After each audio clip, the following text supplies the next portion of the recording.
two men approaching us.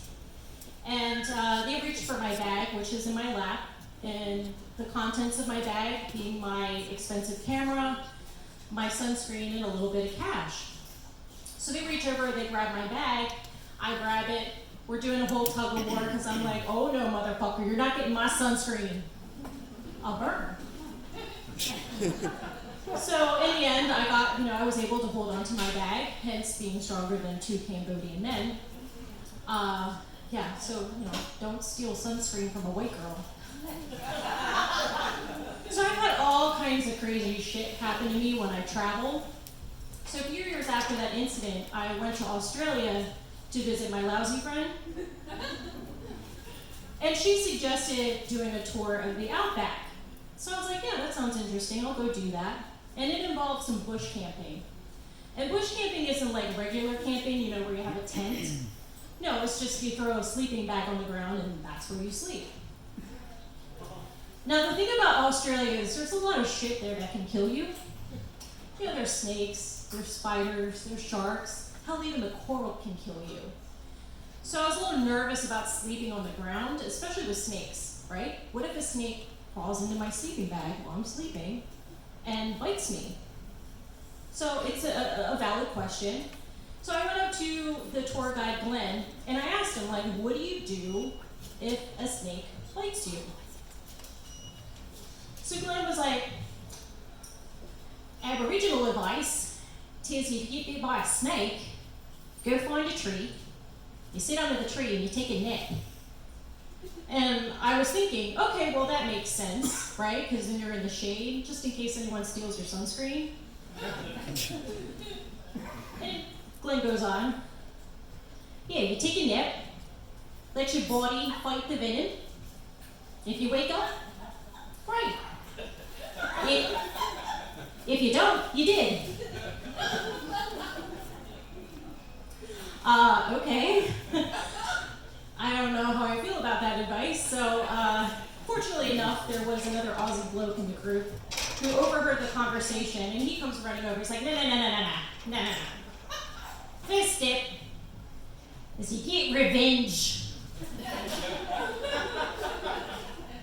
And I'm like, okay, so either I can take my chances with trying to kill a snake and hope I don't get bit anymore, or I go nap under the tree and hope I wake up.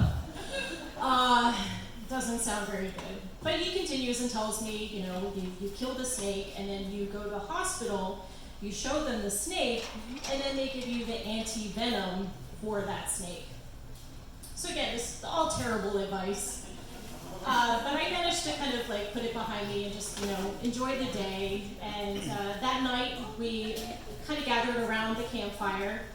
And I had to go to the bathroom, which the bathroom in the outback is basically you grab a shovel and a roll of toilet paper and you just wander far away where you can get some privacy.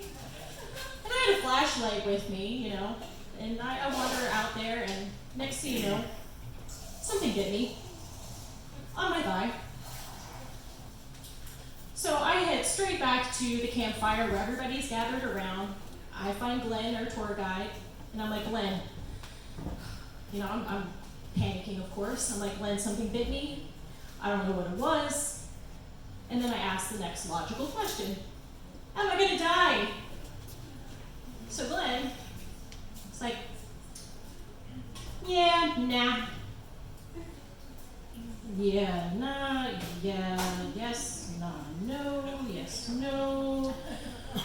Which one is it? It's a yes, no question. So he goes on, he's like, yeah, nah.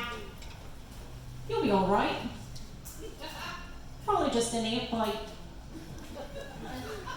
An ant bite? Are you fucking kidding me?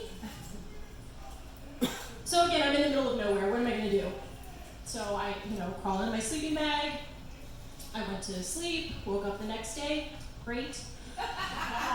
And I find that my thigh is now swollen to twice its normal size. Yeah. So I went over to Glenn and I was like, Glenn,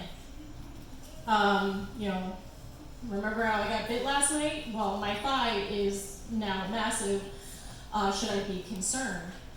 So he looks at me and he's like, yeah, nah, again, Glenn, okay, I need a little bit more information. So I was like, yeah, nah, probably just an allergic reaction. Okay. Again, I mean, what am I going to do? I'm in the middle of nowhere. So I decide I'm going to just trust this guy. Everything should be fine, right? I just go about the day, and then at the end of the day, I crawl in my sleeping bag, I wake up the next day, great. And I find the swelling's gone down a little bit, which is good. But now it's been replaced with this big, massive, red and purple rash. At this point, I didn't even bother Len, because I figured he's no fucking help. So I waited till I got back to town and saw my lousy friend, and I showed her my leg, and I was like, you know, do you think I should go see a doctor?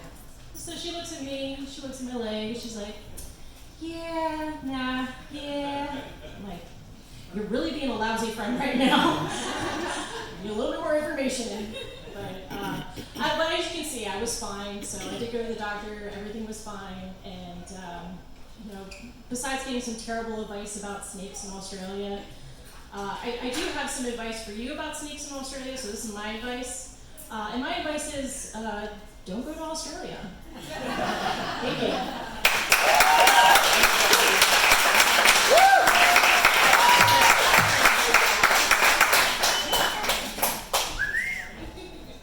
One more time for Cheryl McGee. Next storyteller coming to the stage. Give it up loud for Amy Thompson.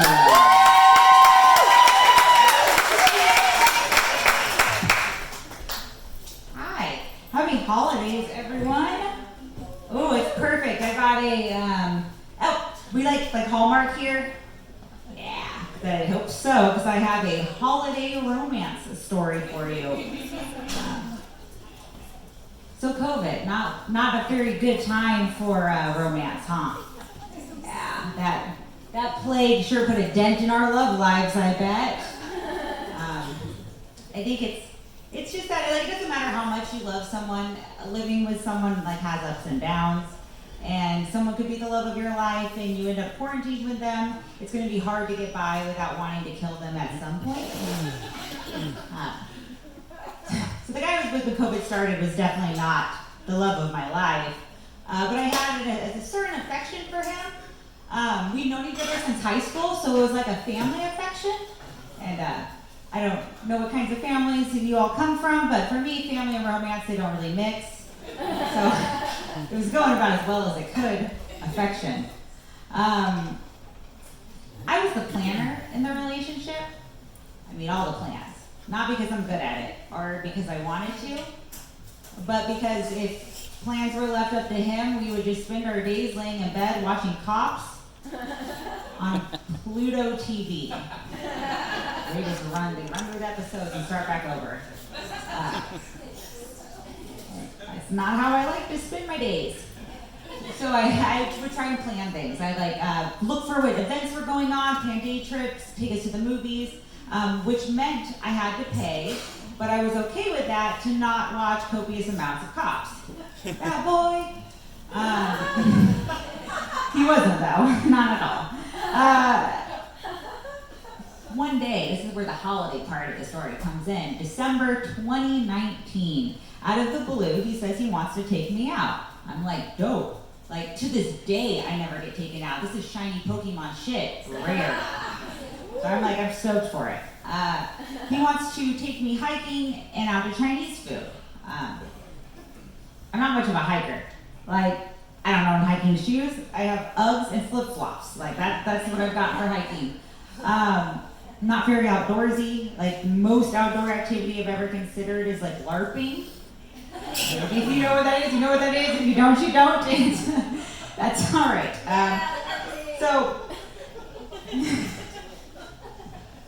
I love Chinese food though, so I was DTH. I'm down to hike. I was craving egg rolls. I usually do about this time of the year.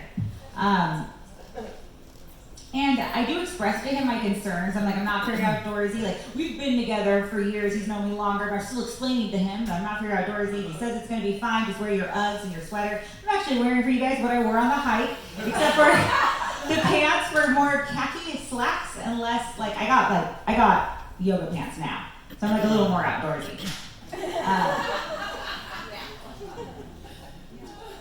So we go on this hike. It's a nice hike. Even before the hike starts, though, I'm getting ready for that Chinese food because I want the egg rolls, like I said, craving them. Chow mein, because what is a Chinese food dinner without it in America? And like fried rice, I'm gonna go fried rice to the white rice. I'm planning it all. And as we hike, you know, I'm like, trying to be a cute chick. So as we hike, I'm starting to like build onto this Chinese food order because I'm realizing how much exercise we're getting. So I'm like, we're gonna get that mushu with the gravy. Like, we'll go walnut shrimp. I get like, we'll get extra walnut shrimp. And not a bad hike. Like I said, not a bad hike. We're nearing the end of it. Nearing the end of the hike. And I'm leading the way at this point. I'm like excited. And I'm trying to decide what soup we should get because they have a lot of options. We have sizzling rice, wonton, sweet and sour, and like, go like egg chop soup. I'm like, well, what are we gonna get? And I'm still like craving it right now. Wonton. That's what we got, wonton soup. But as we're nearing the end of this hike, he calls out to me, my dude. He's like, "Hey, Amy," because that's my name, Amy. And I turned around, and he was on one knee. Reebok's already out. If I had said no, would we have gone Chinese food? No, we wouldn't have gone Chinese food. We wouldn't have. We rode in the same car there. Oh, I felt trapped? Because you want to know what builds up an appetite? Fucking hiking. Hiking builds up an appetite. So I guessed that shit. We went and got Chinese food. A hawk flew ominously overhead. It was like, get away!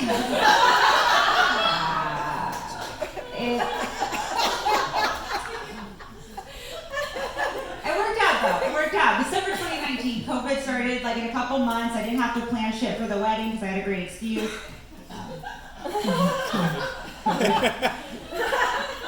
COVID wasn't great on our relationship. Like he would never clean the litter box. He got really into Alex Jones, and I was still living grandma.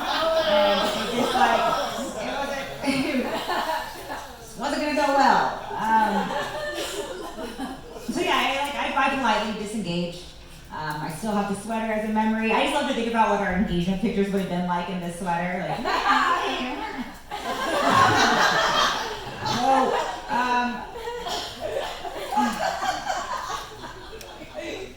like to think back to that night though. I wish I had a better memory.